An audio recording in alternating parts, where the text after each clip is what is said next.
Welcome to Charles Travels, the podcast where we take you on a journey through the heart of America and beyond. I'm your host, Charles, and I'm delighted to share with you the stories of ordinary people doing extraordinary things and the beauty that can be found in everyday life. As we start our show today, I want to take you to the rolling hills and bustling cities of Europe, where a significant change is underway.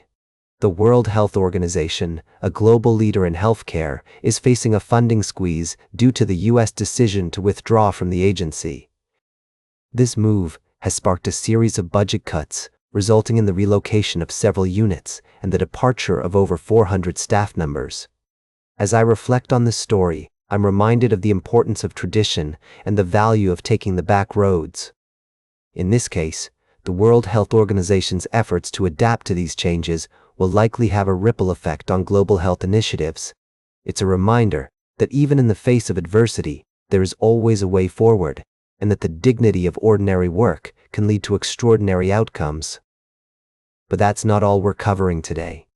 We'll also be looking at a story from South America, where soccer fans in Chile and Argentina are trading blame over stadium violence. This incident has left 19 people injured and has sparked a wider conversation about the role of sports in bringing people together. As we explore these stories, I want to emphasize the connection between people and place. Whether it's the World Health Organization's work in Geneva or the soccer fans in Buenos Aires, we're reminded that our experiences are shaped by the world around us. And as we travel through these stories, I hope you'll join me in celebrating the beauty of everyday life and the importance of tradition. We'll be taking a closer look at these stories and more throughout the show. So sit back, relax, and let's embark on this journey together.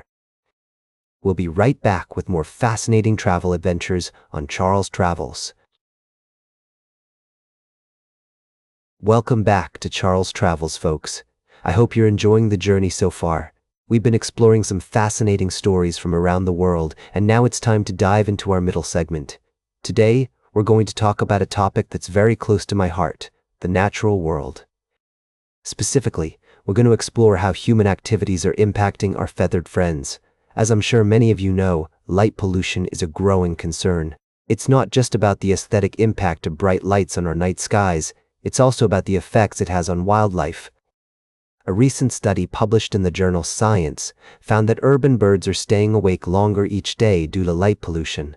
Yes, you heard that right.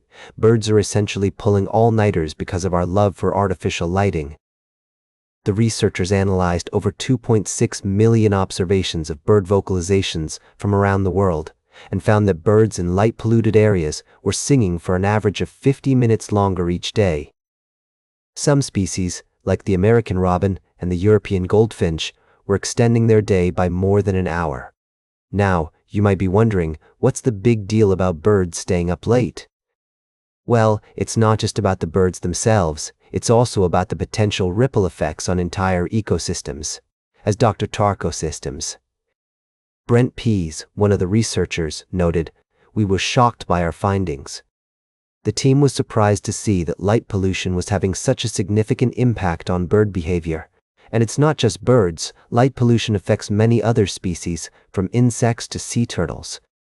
It's a reminder that our actions have consequences, and we need to be more mindful of how we're impacting the natural world.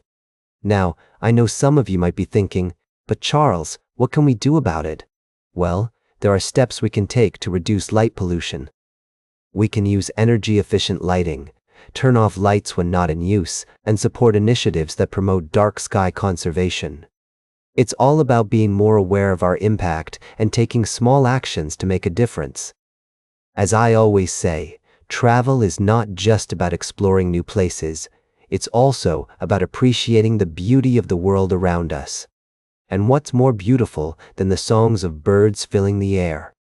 So let's do our part to preserve that beauty for future generations.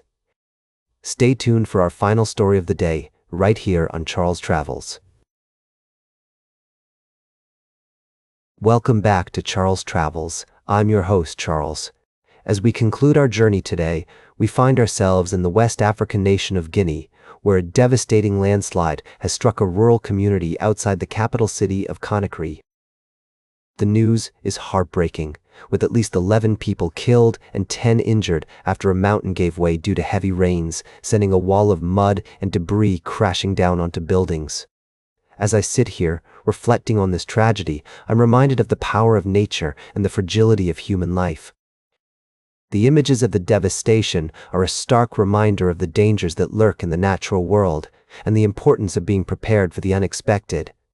The people of Guinea are no strangers to hardship, and yet they face each new challenge with resilience and determination. I'm told that the landslide occurred on Wednesday night in the rural commune of Mania, about 31 miles from Conakry. The rain had been heavy, and the mountains simply gave way, sending a torrent of mud and rocks crashing down onto the homes below. The survivors described the scene as apocalyptic, with buildings buried under the debris and no signs of life coming from beneath the rubble. As I listen to the accounts of the locals, I'm struck by their courage and strength in the face of disaster. They speak of the mountain coming off and burying the houses, with no survivors emerging alive. The search and rescue operations are ongoing, but the death toll is expected to rise. This tragedy is a sobering reminder of the importance of respecting the power of nature. The people of Guinea, like many others in West Africa, are vulnerable to the effects of climate change, and the region has experienced record flooding in recent years. It's a stark reminder of the need for sustainable development and the importance of protecting our environment. As we conclude our journey today, I want to take a moment to reflect on the human spirit. In the face of tragedy, we often see the best of humanity emerge. The people of Guinea are coming together to support each other, to mourn their losses, and to rebuild their communities. It's a testament to the resilience of the human spirit, and a reminder that even in the darkest times, there is always hope. That's all for today's Charles Travels. Remember to like, share, and subscribe, and until next time, keep on traveling. May we always be mindful of the beauty and power of the natural world, and may we never forget the strength and resilience of the human spirit.